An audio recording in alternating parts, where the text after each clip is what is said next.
Ժամը 21-ն է Open Media-ի ուղիղ եթերում Ռենյուզ լրատվականի գլխավոր թողարկումն է, ես Անինեմ Զաքարյան, բարի երեկո։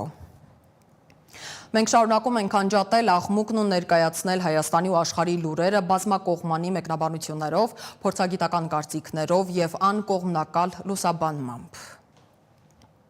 Գլխավոր դատախազ Աննա Վարդապետյանը միջնորդագիր է ներկայացրել ազգային ժողովի նախագահ Ալեն Սիմոնյանին, միջնորդելով խորհրդարանին թույլ տալ ազգային ժողովի Հայաստան խմբակցության ղեկավար Սեյրան Օհանյանի եւ նույն խմբակցության քարտուղար Արծվիկ Մինասյանի նկատմամբ հանրային քրեական հետապնդում հարուցել։ Ազգային ժողովի նախագահի մամուլի խոսնակը հաստատել է տեղեկությունը, դիմումը ստացել են ազգային ժողովն առաջիկայում կքննարկվի։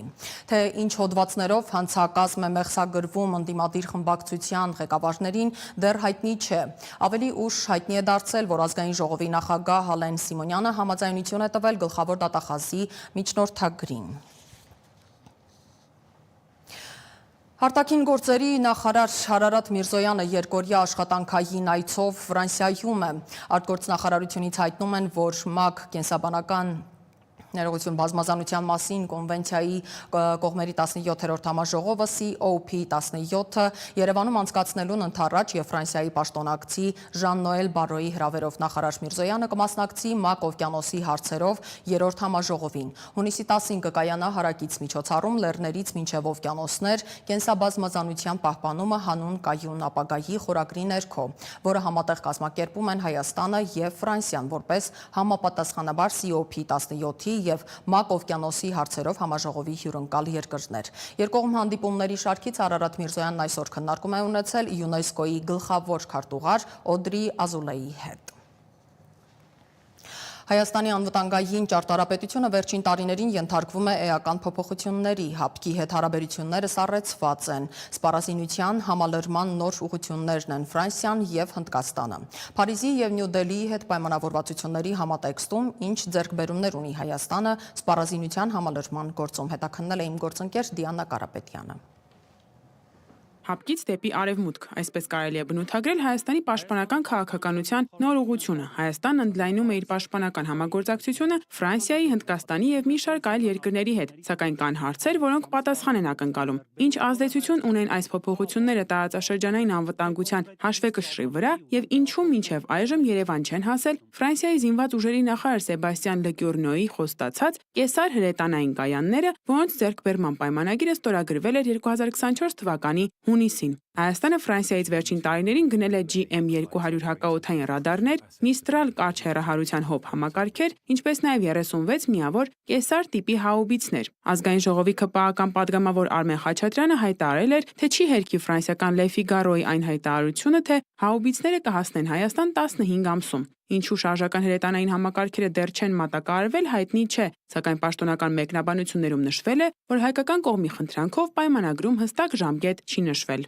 Գիտեք, որ Հայաստանի հետ հատուկ հարաբերություններ ունի ու նաև ուզում է ակտիվ լինի մեր տարածաշրջանում, ու դա նաև միջոցներից մեկն է, ես կարծում եմ իրենց համար։ Բացի դրանից ես կարծում եմ դրա խաղում նաև հայկական համայնքը։ Ֆրանսիայի հետ փոխայցերն ու միջպետական հարաբերությունների ամրապնդման խոստումները վերջին շրջանում դարձել են ել ավելի հաճախակի։ Ընդամենը օրեր առաջ Ֆրանսիան պատվո հյուպատոսություն բացեց Գորիս քաղաքում։ Ֆրանսիայի արտգործնախարարներ Կատրին Կոլոնան, Ստեֆան Սեժուրնեն եւ օրեր առաջ Ժան-Նոել Բարոն այցելել են սահմանագից ընդգծել Հայաստանի ինքնիշխանության պաշտպանությունը Ադրբեջանի ագրեսիվ քայլերի ֆոնին։ Ֆրանսիայի Օվերն-Ռոն Ալպ ռեգիոնի փոխնախարար Թիերի Կովաքսն էլ օրինակ եկել էր օժանդակելու Լեռնային Ղարաբաղից բռնի տեղահանված փախստականների կարիքները հոգալու գործին։ Արտաքին գործերի նախարարի տեղակալ Պարույր Հովհաննիսյանը ամիսներ առաջ Ֆրանսիայի Եվրոպայի հարցերով լիազոր նախարար Բենժամեն Ադադի հետ քննարկել է երկում հետաքրքրություն ներկայացնող հարցեր, իսկ մյուս փոխնախարար Վահան Կոստանյանը օրեր առաջ Գորիսում կազմակերպված համաժողովի ընթացքում առանձնանշել էր Հայաստան-Ֆրանսիա ապակենտրոնացված գործակցության դերը, որպես երկու բարեկամ երկրների միջև առկա բազմավորորդ հարաբերությունների դինամիկ ուղղություն։ Դրա համար այստեղ մեծ հարց է, ինչ կարող հայկական կողմը այդ բոլոր հնարավորությունները, որ Ֆրանսիան ունի, օգտագործի ու նաև իհարկե կա ֆինանսական խնդիրներ, մեր կողմից էլ Հայաստանի կողմից։ Հնարավոր մենք գիտենք բավականին սահմանափակ գնումների մասին։ Պաշտպանական կողմնորոշման մյուս առանցքային ուղղությունը Հնդկաստանն է։ Երևանը վերջին տարիներին ակտիվացրել է համագործակցությունը Դելիի հետ ռազմական գնումների առումով։ Հայաստանը վերջին 4 տարվա ընթացքում մի շարք գործարքներ է կնքել Հնդկաստանի հետ հրթիռների, հրետանու, հրթիռային համակարգերի, ռադարների, զրահաբաճկոնների եւ գիշերային տեսողության սարքերի, զինամթերքի լայն տեսականի ներկրելու համար։ Այս համատեքստում Հայաստանին մատակարարվող զինամթերքի շարքում են Սվաթի ռադարներ, պինակաբազմակի հրթիռային համակարգեր, ATACMS եւ Mark 155 mm հաուբիցներ, ինչպես նաև Ակաշ, հոբ համակարգեր։ Հայաստանի պաշտպանության նախարարությունը չի մեկնաբանում ռազմական գնումները։ Հնդկաստանի ռազմբարձրաբերական համալիրը համատեղ երիտասարդ է, այսինքն իրանց մոտ կա խնդիրներ, ես կարծում եմ նա քարակցության է արտադրելու, բացի դրանից էլ որակի հետ կարող է խնդիրներ լինել։ Ամիսներ առաջ Հայաստանի պաշտպանության նախարար Սուրեն Պապիկյանը Հնդկաստանում էր։ Դելիում Պապիկյանը նշել է. Հայաստանի ու Հնդկաստանի համատեղ ջանքերն ուղղված են ոչ միայն երկրների պաշտպանունակության բարձրացմանը, այլև միջազգային ու տարածաշրջանային անվտանգության, խաղաղության եւ կայունության ապահովմանը։ Մյուս կողմից Եվրամիության ներգրավվածությունը Հայաստանի անվտանգային դաշտում շարունակում է սահմանափակ բնույթ կրել։ Չնայած Եվրամիության կողմից տրամադրած ռազմական ոչ մահաբեր աջակցությանը, անդամ պետությունների մակարդակով ռազմական երաշխիքներ չեն տրվում։ Արևմուտքը չի պատրաստվում լրացնել այդ վակուումը, այսինքն իրանք հայտարարել են ու դրա մասին խոսվել է, որ իրանք չեն տրամադրելու այն երաշխիքները, որը ժամանակի Ռուսաստանը կտրամադրում է։ Ցանկացած երկիր, որը Հայաստանի երաշխիքներ տրամադրում է, ինքը պետք է պատրաստվի պոտենցիալ Թուրքիայի հետ կոնֆլիկտի։ Եվրամիությունը հիմա պատրաստ չի դրան չի ուզում։ Հայաստանի միջազգային դիրքավորման եւ արտաքին գործընկերային ցանցի ամրապնդման գործընթացը կարծես թե նոր փուլ է մտնում, ուղեկցված սպառազինության նոր պայմանագրերով եւ ռազմաքաղաքական կողմնորոշումների վերաիմաստավորմամբ։ Այս գործընթացը սակայն նաեւ նոր մարտահրավերներ է առաջացնում կապված տարածաշրջանային անվտանգության համակարգերի փոփոխությունների եւ միջազգային քաղաքականության դինամիկայի հետ։ Դիանա Կարապետյան, Reopen Media։ Հանրապետության վարչապետին անվստահություն հայտնելու գործընթացը հանգստյան օրերին նոր զարգացումներ է ստացել։ ՀՀԿ-ի առաջարկով պատիվ ունեմ խմբակցությունը վարչապետի թեկնածու է առաջադրել Մասիս համայնքի ղեկավար ՀՀԿ-ի խորհրդի անդամ Դավիթ Համբարձումյանին։ Վերջինս հայտարարել է, որ կողմնակից է վերկուսակցական մոտեցման եւ պատրաստ է գործակցել ընդդիմադիր բոլոր ուժերի հետ։ Զարգացումներին հետևել է Մոնիկա Հայրոյանը։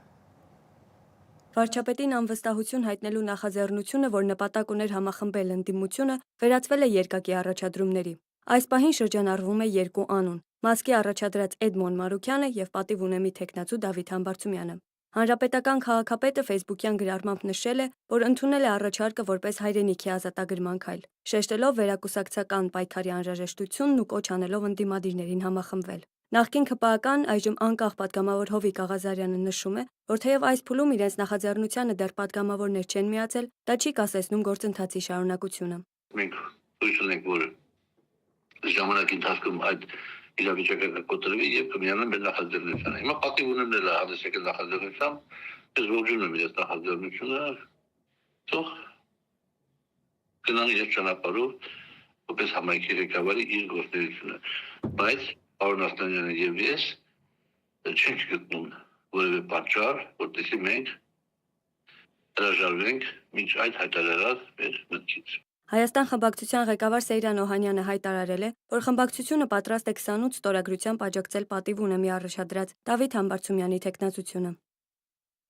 Հայաստան խմբակցությունը հավատարիմ մնալով ավելի վաղ արված հայտարարությանը վերահաստատում է իր պատրաստակամությունը ապահովել պակասող 28 պատգամավորի ստորագրությունները ողջամիտ ժամկետներում ազգային ժողովում իմպիչմենտի գործընթացը նախաձեռնելու համար։ Այս հարցերի շուրջ պատիվ ունեմ խմբակցության մեր գործընկերների հետ պատրաստ ենք հավելյալ քննարկման։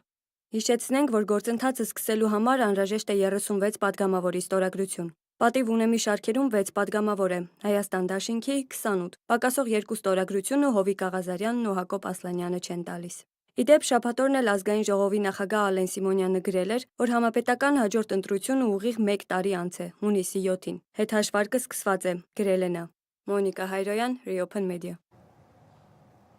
Շարունակվում են բյուջե 2024-ի խորհրդարանական քննարկումները ազգային ժողովի մշտական հանձնաժողովների համատեղ նիստում շարունակվում է 2024-ի պետբյուջեի կատարողականի քննարկումը։ Էկոնոմիկայի նախարար Գևորգ Պապոյանը խոսել է առևտրաշրջանառության կտրուկ ավելացման մասին։ Այս տարվա առաջին 4 ամսում նախորդ տարվա նկատմամբ 57%-ով նվազել է արտահանումը, բայց Պապոյանը վստահեցնում է տնտեսության աճ կա 5,2%։ Նախարարը տնտեսության մեջ գրանցած ռեկորդներին էլ է անդրադարձել։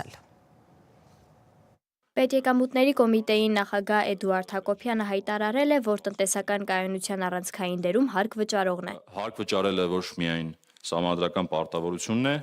այլև յուրաքանչյուրիս ներդրումն է մեր մեծ ընտանիքի բյուջեում,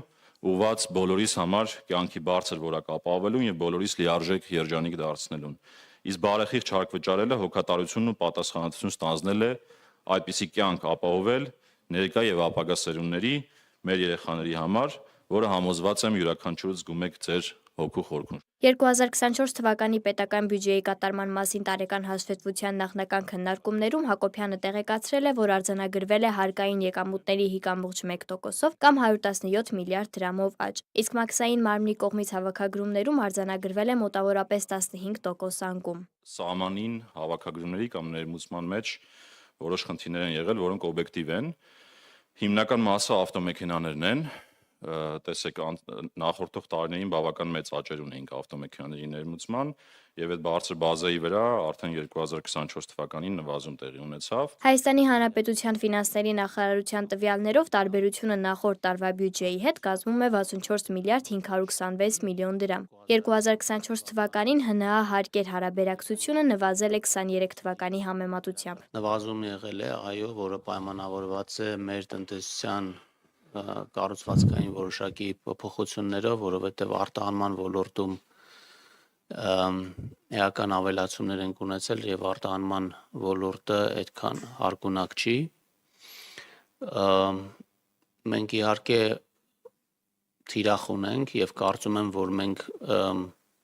եթե չհասնենք, ապա ընդհուպ կմոտենանք այդ թիրախին։ Ըստ էկոնոմիկայի նախարարի ենթակառուցվածքներ ներդրումների դիմաց ծրագրի շրջանակում առաջին ընկերությանը տվեցին առաջին փոխհատուցումը։ Ինչու է սա այսպես բարդ, այսինքն ինչ պետք է տեղ ունենա։ Նախ պետք է մարդիկ հայտարարեն, որ իրանք ներդրումներ են անում, հետո անեն այդ ներդրումները, հետո մենք գնանք աուդիտի ենթարկենք այդ ներդրումները, հետո նոր վճարենք։ Այսինքն ինքը կարող է ներդրումները տևեն տարիներ, մենք հիմա ունենք մի շարք ընկերություններ, որոնք որ այդ ներդրումների ակտիվ փուլում են եւ մի մասին այս տարի ենք փոխհատուցելու, մյուս մասին հաջորդ տարի ընկերություն կա 27, 28 եւ այլ թվականներին է պլանավորում։ Պապոյանի խոսքով 2024-ին արտաքին առևտրաշրջանառությունը կտրուկ ավելացել է։ Հաշվետու տարում էկոնոմիկայի նախարարությունը հատկացված միջոցներն իրացրել է 96,4%։ Անդա Հարությունյան, Reopen Media։ Երևանի քաղաքապետարանի հերթական գործակարգավարական խորհրդակցության ժամանակ քաղաքապետ Տիգրան Ավինյանը հայտարարել է, որ կոյուղիների խնդիրների հետևանքների հետ կապված ինֆորմացիայի խեղաթյուրում կա, ինչը հատուկ է արվում։ Ըստ Ավինյանի կոյուղիների համակարգը քաղաքապետարանի պատասխանատվության տիրույթում չէ։ Պետական գույք է դա ենթադրում է մի մասն էլ հանձնված չէ Վեոլա ջրին։ Եվ ստացվում է այնպես, որ մենք ունենք քաղաքում մի ենթակառուցվածք, որն ուղիղ մեր ենթակայության տակ չի, աննկարագրելի չափով մաշված է, ասել է նա ու հավելել, որ պատասխանատվության հարցը պետք է օրենքով ամրագրել։ 560 վթար շաբաթվա մեջ։ Այսօրվա տեղեկանքն է 400-ը կոյուղի։ Այսպիսի ցուցանիշ չունի ոչ մի մատակարար։ 92 վթար գրանցվել է պլանային անջատումով եւ վթարայինով։ Հետ ընկերության դաշտում 6-ը պլանային եւ վթարային միասին գազի մոտ։ Վիոլան միայն 560։ Այս վիճակագրությունը երբեմն ավելի է բարձրանում, սա վկայում է կոյուղատար համակարգի ցանցի քայքայվածության մասին։ Մենք ունենք հիմա սրված խնդիր, պարոն քաղաքապետ, ձեզ պիտի ամբողջը ճշմարտությամբ ես ներկայացնեմ, բազմաբնակարան շենքերի բակային տարածքներում, բազմաբնակարան շենքերի նկողներ լցվող կոյուղաջրերի վերաբերյալ շատ մեծացել է վթարների թիվը։ Քաղաքապետարանը լուծում է ոչ իր խնդիրը։ Հիմա եկեք հասկանանք լավ ով են այդ մարդիկ, ով է այդ պատասխանատու օղակը, ասենք պատասխանատու օղակ, սա քո գործն է, գնա արա։ Որովհետև անընդհատ լավ 1 2 1 2 3 4 5 6 քաղաքապետան են վերջը ասելու ենք մենք չենք Ժորժ ջան այս մարդն է այս չինովնիկն է նստած է իրան տենց էշի տեղա դրել ասում է քանի քաղաքապետանին մեղադրում են լավ է էլի մարաղը մտած հենց ինքը չի երևում հետո լավ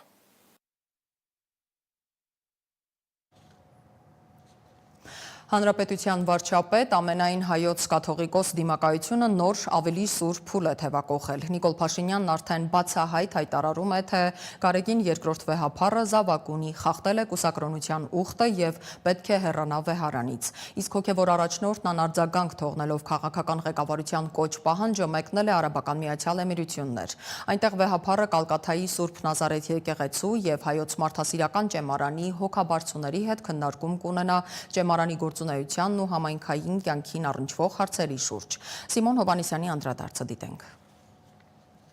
Վարչապետը եկեղեցու գործերին չպետք է խառնվի։ Այս է իմ դիրքորոշումը։ 7 տարի անց արդեն 8-րդ օրն է վարչապետը հակասում է իր այս դիրքորոշմանը, պարբերաբար բարձրաստիճան հոգևորականներին հիշելով։ Այսօր էլ կաթողիկոսի հրաժարականն է պահանջում, իր բնորոշմամբ քրիստոնեաբար պետք է մաքրել վեհարանը։ Սա փաստ է, եւ եթե Գարեգին երկրորդը փորձի հերքել, անհրաժեշտ ձևաչափով դա կապացուցեմ։ Ըստ այսմ, համաձայն հայ առաքելական եկեղեցու կանոնակարգի, Գարեգին երկրորդը չէր կարող լինել եպիսկոպոս, արքեպիսկոպոս, չէր կարող ընտրվել եւ չի կարող լինել կաթողիկոս։ Կտրիչ Ներսիսյանը պետք է ազատի վեհարանը։ Իսկ ինչ է ասում եկեղեցին, չէ՞ որ մինչև Սահակ Պարթևը կաթողիկոսները ոչ միայն ամուսնացել են, այլև կոչումը փոխանցել սերնդեսերունդ։ Եկեղեցականները լռում են, տեղեկատվական կենտրոնից մեր զանգերին դեռ արձագանքներ չկան, իսկ ինչ են ասում հին հրապարակումները։ Քահանա են կոչվում բոլոր ձեռնադրվածները կուսակրոն թե ամուսնացյալ, սակայն ի տարբերություն ամուսնացյալ քահանաների, կուսակրոններն իրավունք ունեն ստանալ մի քանի աստիճան՝ աբեղա, վարդապետ, եպիսկոպոս, կաթողիկոս։ Եկեղեցին քաղաքական հայտարարություններին հաճախ պարզապես չի պատասխանում, չի հաստատում, բայց ոչ էլ հերքում է, արդյոք կաթողիկոսն ունի զավակ թե ոչ։ Ըստ Մայրաթորի դիվանապետ Արշակ arczepiskopos Խաչատրյանի, հարցն ինքնին սխալ է դրված եւ այն պատասխան չի կարող ունենալ։ Իսկ իշխանական վերնախավը շարունակում է պարզաբանել։ Մարդիկ, ովքեր որ իրանց վրա վերցնում են ուրիշին դատելու, հոգևոր կյանքը առաջնորդելու, բարոյականության մասին խոսելու եւ այդ բարոյականության, հոգեվորության, ինչպես նաեւ հարգանքի վրա կառույցը առաջնորդելու իրանք պետք է հասկանան, որ հայտնի արտահայտություն կա, չէ՞, ասուդիկտո։ Իսկ դատավորները ովքեր են։ Այսինքն, երբ քահանաները հեղափոխությանը մասնակցում էին, այդ դեպքում պետությունը չէր խառնվում գործին։ Իսկ երբ եկեղեցին սկսեց քննադատել քաղաքական իշխանությանն ու անգամ եկեղեցականներից մեկը սկսեց շարժում առաջնորդել, պետք է հասկանալ, թե ինչ կա նրանց հետևում։ Եվ ինչպես գրառումներից ենք հասկանում, պետք է նաև քննադատել եկեղեցու աջակիցներին։ Օրինակ, ինչպես Հայաստանի առաջին նախագահին սկսեցին քննադատել Ալեն Սիմոնյանն ու Նիկոլ Փաշինյանը, երբ այցելեց Գարեգին երկրորդ կաթողիկոսին։ Նրան մեղադրեցին մարտի 1-ին ժողովրդին մենակ թողնելու եւ ընտրակեղծիքների համար։ Սիմոն Հովանեսյան, Reopen Media։ Միացյալ Նահանգների դաշնային իշխանությունը փաստացի զորքի օգնությամբ ճնշում է Լոս Անջելեսում ցույցերից հետո սկսված հանրային անկարգությունները։ Լոս Անջելեսում ոստիկանությունը հանգստյան օրերին ձերբակալել է 56 հոգու անօրինական ներգաղթյալների արտաքսման դեմ բողոքի ցույցերում տեղի ունեցած ընդվզումների ժամանակ։ Անվտանգության 3 աշխատակիցներ վնասվածքներ են ստացել։ Նախագահ Թրամփը շնորհակալություն է հայտնել ազգային գվարդիայի զինծառայողներին անկարգությունները կասեցնելու համար, իսկ Կալիֆոռնիայի նահանգապետ Գևին Նյուսոմը պահանջել է, որ Թրամփի վարչակազմը հետ կանչի ազգային գվարդիան Լոս Անջելեսից։ Հունիսի 7-ից Լոս Անջելեսը փոթորկվում է։ Խստացված միգրացիոն քաղաքականության դեմ բողոքի ակցիաները շարունակվում են արդեն 3 օր։ ԱՄՆ ներգաղթի եւ մաքսային ոստիկանությունը ապօրինի ներգաղթյալներին հայտնաբերելու գործողություն է իրականացրել Լոս Անջելեսի կենտրոնում։ Գործողությունը վերաճել է ցուցարարների հետ բախումների։ Լոս Անջելեսում ներգաղթյալների արտաքսման դեմ բողոքող ցուցարարները փակել են փողոցներ, հրավառ նյութեր կիրառել, այրել աղբամաններ եւ ծածանել մեքսիկական դրոշներ։ Իրավապահների հետ բախումներ են եղել։ Ձերբակալվել են տասնյակ ցուցարարներ։ Սպիտակ տունը կատարված է որակել է Դոնալդ Թրամփը կարգադրել է քաղաք մտցնել ազգային գվարդիայի 2000 զինվոր կարգուկանոնը վերականգնելու համար։ ԱՄՆ նախագահը հայտարարել է, որ Կալիֆոռնիայի նահանգապետը եւ Լոս Անջելեսի քաղաքապետը գլուխ չեն հանում իրենց գործից։ Եթե Կալիֆոռնիայի նահանգապետ Գևին Նյուսքամը եւ Լոս Անջելեսի քաղաքապետ Կարեն Բասը գլուխ չեն հանում իրենց աշխատանքից, իսկ բոլորը գիտեն, որ նրանք գլուխ չեն հանում, ապա դաշնային կառավարությունը կմիջամտի եւ կլուծի խռովությունների եւ կողոպուտի խնդիրը, այնպես ինչպես այն պետք է լուծվի, գրել է նա Truth Social ցանցում։ Աղավաղելով նահանգապետի ազգանունը Նյուսոմի փոխարեն գրելով Նյուսքամ։ Բանն այն է, որ Սկամ անգլերենից թարգմանաբար նշանակում է սրիկա, անպիտան։ Նահանգապետ Գևին Նյուսոմը X սոցցանցում մի շարք գրառումներով խստորեն քննադատել է ԱՄՆ դաշնային կառավարությանը նահանգում ազգային գվարդիան տեղակայելու համար։ Ըստ նրա Թրամփը զորքեր է ուղարկում ոչ թե այն պատճառով, որ այնտեղ իրավապահների պակաս կա, այլ որովհետև նա տեսարան է ուզում։ Երբեք բռնության մի դիմեք, հանդես եկեք խաղաղ կերպով, հորդորել է նա ցուցարարներին։ Ավելի ուշ Նյուսոմը նույնքան կտրուկ քննադատել է Պենտագոնի ղեկավար Փիթ Հեքսեթի նահանգում ծովային հետևակայինների մոբիլիզացնելու ծրագիրը։ ԱՄՆ պաշտպանության նախարարը սպառնում է ամերիկյան հողում գործող ծովային հետևակայիններ տեղակայել սեփական քաղաքացիների դեմ։ Սա աննորմալ վարքագիծ է, նշել է նա։ Պենտագոնի շեֆ Փիթ Հեքսեթը X սոցցանցում գրել է, որ դաշնային իրավապահ մարմինների աշխատակիցների վրա ամբողջի հարձակումները նպատակ ունեն կանխելու հանցագործների արտաքսումը մեր տարածքից։ Դրան նպաստում են հանցավոր կարտելները։ Հսկայական ռիսկ է առաջանում ազգային անվտանգության համար։ Նախագահ Թրամփի օրոք դաշնային գործակալների եւ դաշնային օբյեկտների դեմ բռնությունն ու ավերածությունները անթույլատրելի են, նշել էր նա։ Թրամփը հերթական գրառումներից մեկում գոհունակություն է հայտնել իր նախաձեռնությունից։ Հիանալի աշխատանք, ազգային գվարդիա։ Լոս Անջելեսում 2 օրվա բռնություններից, բախումներից եւ անկարգություններից հետո մենք ունենք ոչ կոմպետենտ նահանգապետ եւ քաղաքապետ, որոնք ինչպես միշտ ի վիճակի չեն գլուխ անել առաջադրված խնդրից։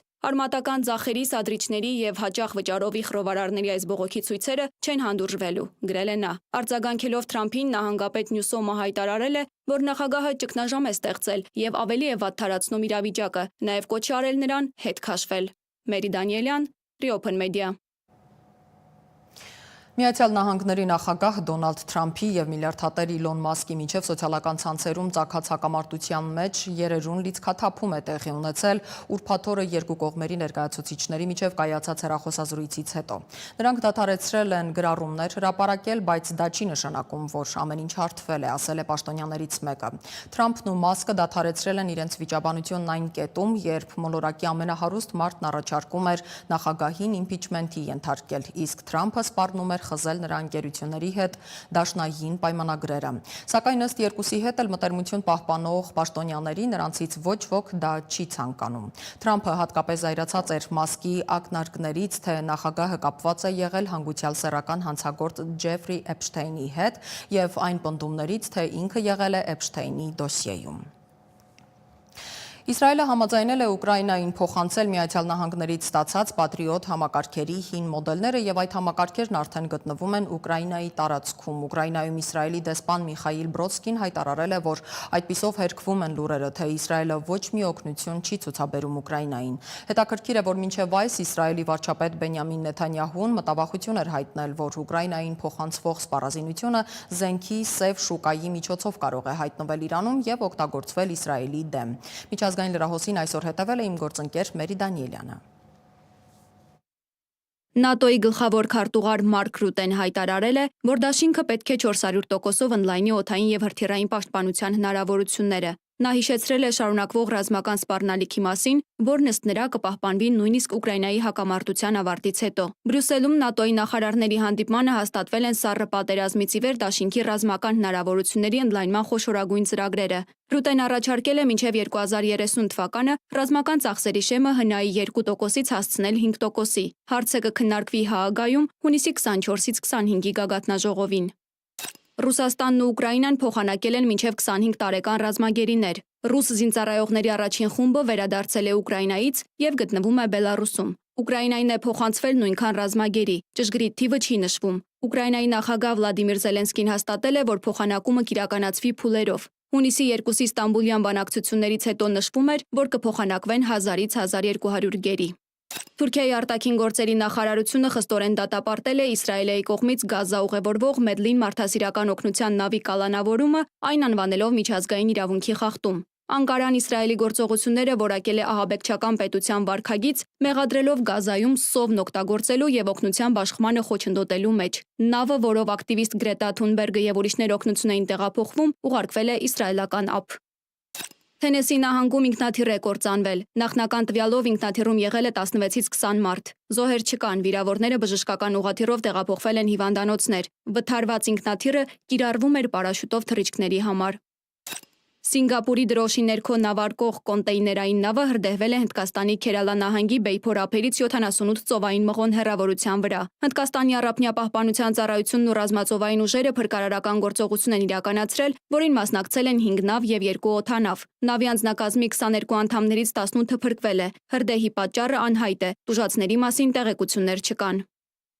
Աֆղանստանում ջրի սուր ճգնաժամ է ծագել։ Մայրաքաղաք Քաբուլի ջրհորների ավելի քան 50%-ը ցամաքել է։ Ջրի ներկայիս համալրման ծավալները բավարար չեն։ Mercy Corps կազմակերպության հաշվարկով Քաբուլը առաջիկա մի քանի տարիների ընթացքում կարող է մնալ առանց ջրի, դառնալով առաջին միլիոնանոց քաղաքը, որը զրկված է կենարար հեղուկից։ Քաբուլում բնակվում է 7 միլիոն մարդ։ Ջրի համալրման ծավալները տարեկան 44 միլիոն խորանարդ մետրով պակաս են օգտագործվող ջրի ծավալներից։ Մերի Դանիելյան, Reopen Media։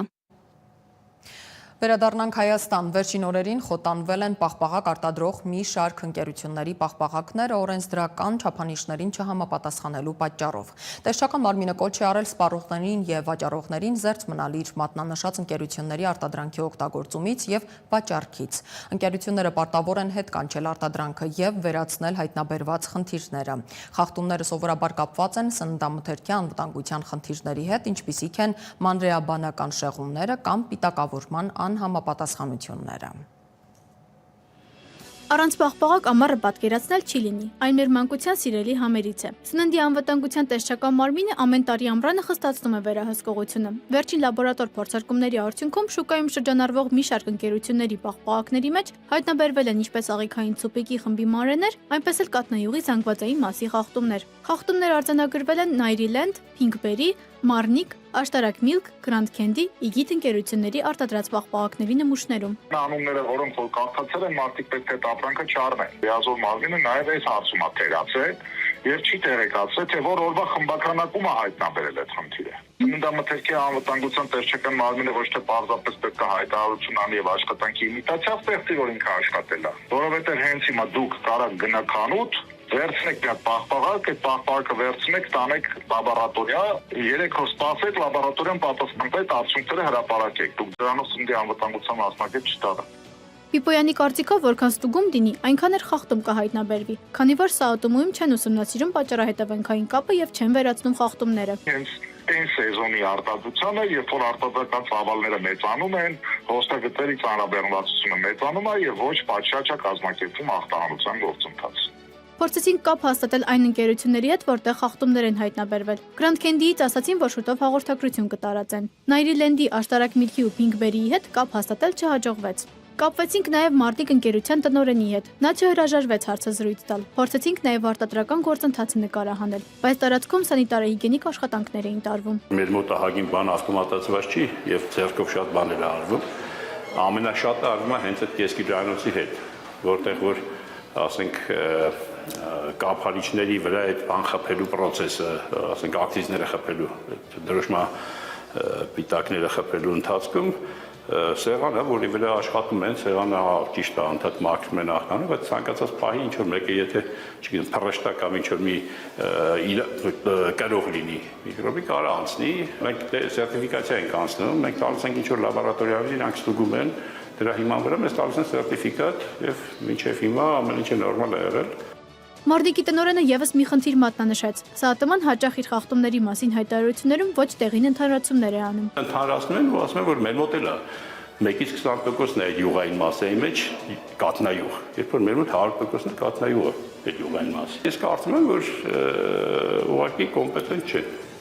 Չէ, որտեվ ասենք այդ բանը հնարավոր չի չտեսնել։ Պաղպաղակը պետք է լինի ոչ միայն համեղ, այլև անվտանգ։ Մինչ ապրանքները շարունակում են տեղ գտնել խանութների սառնարաններում, սպառողին մնում է միայն իր հույսը, սեփական տեղեկացվածության վրա։ Իսկ երբ վերահսկող մարմինները ուշ են արձագանքում, պատասխանատվությունն էլ է ընկնում այնտեղ, որտեղ չպետք է լինի, սպառողի ուսերին։ Անի Հովանիսյան, Գևորգ Սյանոսյան, Reopen Media։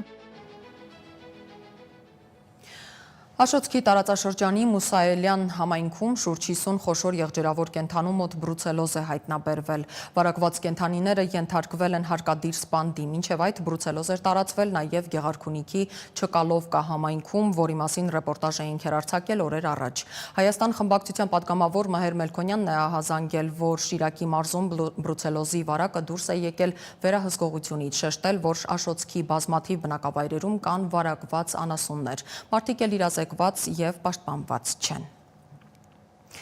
Տների վարձակալության շուկայում կարծես օրենսդրական կարգավորում կա, սակայն ակնհայտ է, որ իրենց տները վարձով հանձնողները և վարձողները շրջանցում են այն ենթադրաբար հարկային պարտավորություններից խուսափելու համար։ Առանց պայմանագիր կնքելու և բանավոր պայմանավորվածությունների դեպքում էլ հաճախ կանգնում են փաստի առաջ, երբ տանտերը գայթակղված պահանջարկի կտրուկ աճով տանտերը միակողմանի խախտում է պայմանավորվածությունը և փողոց ճանապարհում վարձակալողին։ 2022 թվականին սկսված ռուս-ուկրաինական պատերազմով, 2020 թվականին Արցախի դեմ ադրբեջանական ագրեսիայով և 2023-ին էլ ամբողջական օկուպացիայով պայմանավորված Հայաստան տեղափոխվեցին Ռուսաստանի և Ուկրաինայի շուրջ 200,000, Արցախի Հանրապետության 120,000 քաղաքացիներ։ Հայաստանի համար միգրացիոն հոսքն աննախադեպ էր, ինչից օգտվեցին ու բավականին շահեցին ազատ բնակարան ունեցողները։ Իմի բարձրացրել է 220 սարքել։ Ինչու՞։ Չգիտեմ։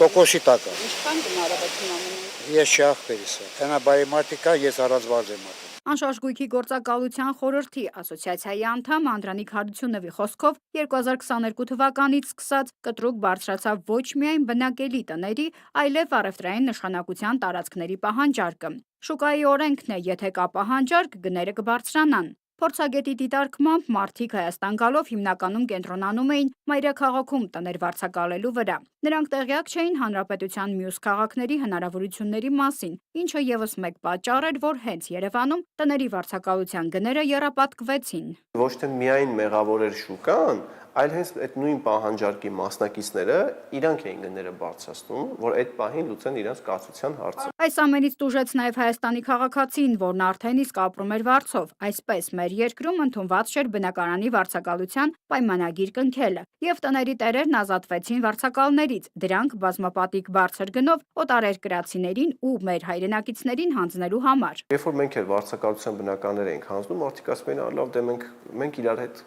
մենք լավ, մեր մոտ ընդունված է, որ բոլորը լավ է Երևան, բարի, տենց պարկեշտ, բայց երբ որ հարցը հասնում է արդեն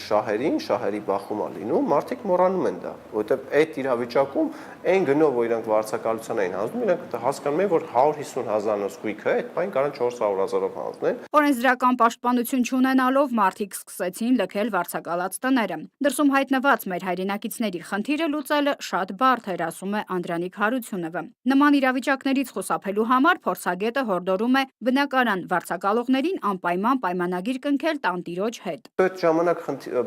շատ էր այս միտքը տարածվում, որ պետությունը պետքա թույլ չտա, որ նման իրավիճակ լինի։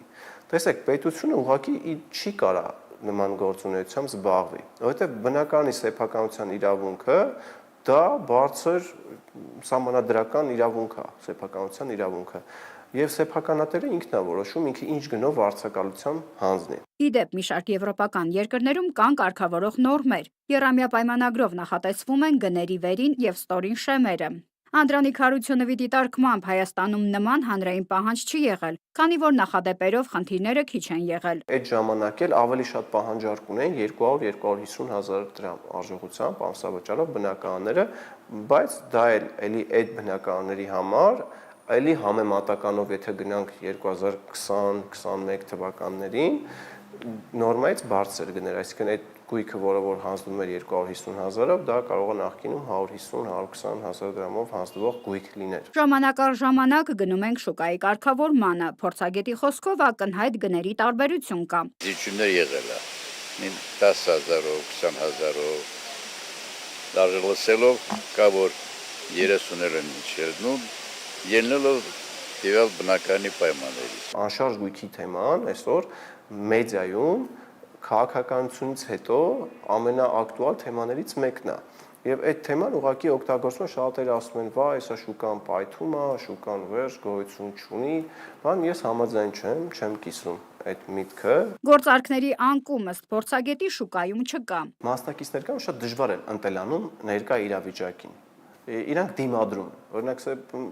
կոմերցիոն գույք կա, որ այդ ժամանակահատվածում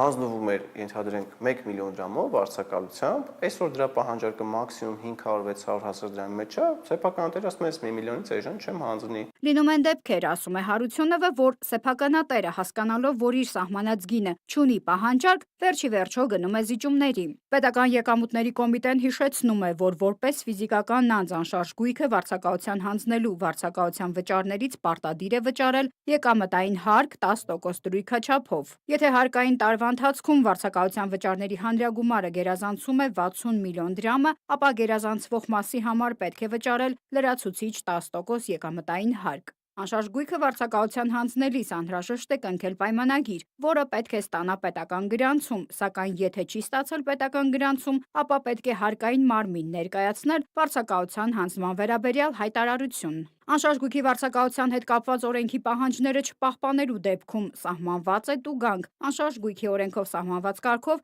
գնահատված շուկայական արժեքին մոտարկված կադաստրային արժեքի 5%-ի չափով, բայց ոչ ավելի քան 500,000 դրամը։ Մեկ տարվա ընթացքում խախտումը կրկնելու դեպքում տուգանքը կազմում է 10%-ի չափով, բայց ոչ ավելի քան 1 միլիոն դրամը։ Նարնե Ղուկասյան, Գևորգ Սյանոսյան, Ստեփան Տիգրանյան, Reopen Media։ Մեկ տարի առաջ այս օրերին շրջանառության մեջ մտած կրիպտոարժույթների մասին օրինագծով առաջարկվում է կրիպտոարժույթների փոխանակումը կատարել բացառապես անկանխիկ եղանակով, ինչը կարող է առաջացնել լրացուցիչ միջնորդավճարներ և սպասարկման դանդաղում։ Զբոսաշրջիկների համար կարող են խնդիրներ առաջացնել, եթե նրանք չունեն Հայաստանի բանկային հաշիվ կամ միջազգային բանկային ծառայությունների հասանելիություն։ Հայաստանի բանկային համակարգը չի սպասարկում կրիպտոարժույթներին առնչվող կառույցների։ Ինչպես է այս հանգամանքը օրենքի գործնական կիրառմանը, պարզել է Անի Հովհաննիսյանը։ Հայաստանում վերջերս ընդունվել է կրիպտոակտիվների կարգավորող օրենք։ Թեև այն կոչված է կանոնակարգել ոլորտը, փորձագետները մի հարց են բարձրացնում. արդյոք սա իրականում չի խանգարում ոլորտի զարգացմանը։ Գոյություն ունեն բազմաթիվ կարգավորումներ, բոլորը իրենց առավելություններով ու զարգացած երկրների կարգավորումներ, ասենք Ամերիկայինը, Սինգապուրինը, Միացյալ Էմիրություններինը, Հոնկոնգինը եւ այլն, եւ այդ բոլոր կարգավորումները իրենց առավելություններ ունեն, առավելություն չուներ մենակ մի կարգավորում, դա եվրոպական նոր կարգավորումն է, որը միտված է միմիայն, որպեսզի մերպես երկրները խոնարհվեն այդ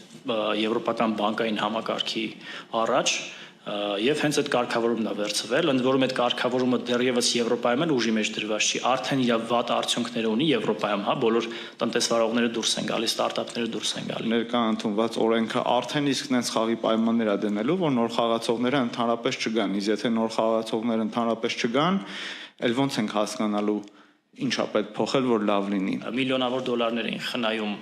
այդ փոխանցումները, որտեղ բանկով չէին անում, կրիպտոարժույթներով էին անում, եւ այդ գումարները խնայում էին։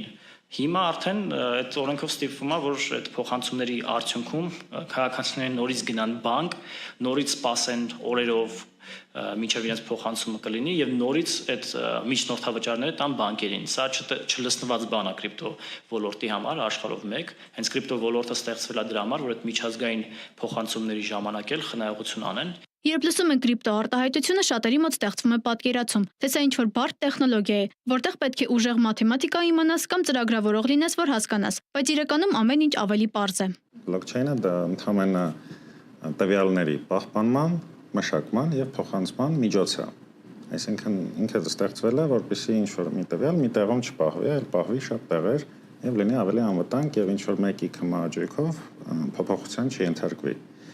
Այդ արժույթները, իրանց առևտուրը եւ այլն, դա արդեն ոնց որ հետևանք է։ Օրենքը մի քանի հիմնական վնաս է հասցնում ոլորտին։ Կրիպտոյով արագ ու ցածր միջնորդավճարով փոխանցումները վերադարձվում են բանկերին, ինչը թանկացնում ու դանդաղեցնում է գործընթացը։ Ներդնումներ ու նորարարությունները նվազում են, քանի որ կրիպտոյով գործարքները արգելված են։ Ստարտափները գնում են այլ երկրներ, քանի որ Հայաստանում վատ կարգավորումների պատճառով դժվար է զարգանալ։ Եթե բանկը իմանում է, որ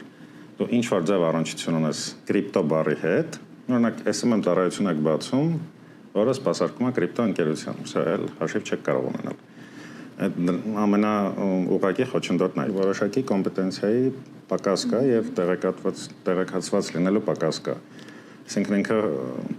կետերով չի խփում, ինքը ամբողջ ոլորտը փակում է։ Եվ իր բացակայությունն էլ է վնաս, որ հիմա չկա կարգ, այսինքն ես ոչ մի դեպքում չի ուզի, որ չլիներ կարգավորում։ Այն ինչ որ հիմա կա, դա էլի վատ է։ Սինգապուրն է, Գոնկոնգն է, Ամերիկան է, շատ լավ փորձ է, հենց Ամերիկայի Միացյալ Նահանգները ամբողջովին ինտեգրված է պետական ֆինանսական համակարգում։ Մասնագետը չի կարծում, որ օրենք գրողները նպատակադրված ուզում են փակել ոլորտը։ Նրա կարծիքով խնդիրը հաղորդակցման պակասն է։ Իմ պատկերացնելով կոմպետենցիայի պակաս կա։ Նաև համայնքի հետ շփման պակաս կա։ Նաև համայնքից որոշակի սխալ մեսեջներ կան, որ ես հանրային դաշտում եւս տեսնում եմ, որ օրինակ, չգիտեմ, կրիպտովոլորտը բանկերի կոնկուրենտն է, բանկերը վատն են, կրիպտոն լավն է։ Նաև գիտակցում է պետք ունենալ, որ մեկ հաջողված կրիպտո պրոյեկտը, որը Հայաստանում է գրանցված, ստեղ հարկեր ավճարում եւ այլն, ինքը իր կապիտալիզացիայով կարա ավելին լինի, քան ասենք հարևան երկրի նավթային բյուջեն։ Ամատունու կարծիքով Հայաստանը բոլոր շանսերը ունի հաջողված նախագծեր ունենալու, որոնք անգամ կգերազանցեն մեր պետբյուջեն։ Անի Հովանիսյան, Դավիթ Եղիազարյան, Վարդան Պողոսյան, Reopen Media։